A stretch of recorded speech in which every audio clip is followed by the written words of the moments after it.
Наближава Великден и искаме да ви напомним за богатият асортимент от добавки, които имаме за вашите прекрасни козунаци. Без някои от тях не можем, а други са лукс по желание. Започваме с филирания бадем, който може да добавяте както отгоре за красива поръска, така и вътре като част от плънката.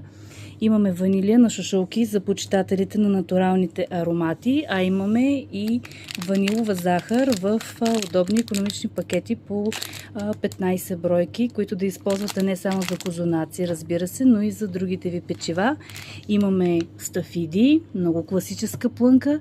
Имаме също така и ето тези симпатични малки лукумчета на купчета в най-различни плодови вкусове, които можете да включите също в плънката на козунаци. Те са на килограм, може да поръчате количеството, което желаете.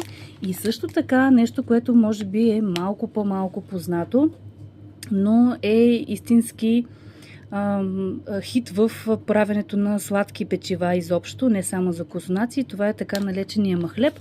То е една много финна прах или пудра, която се добавя в тестото на козунаците и което придава един много специфичен аромат. Самият махлеб като происход представлява смелените костилки на специален вид череши, които са много ароматни наистина. Така че ако искате да пробвате нещо ново тази година и не познавате махлеба, това е добра идея и за вас. И така може да ни последвате и да ни потърсите на pastane.bg или на нашия телефон.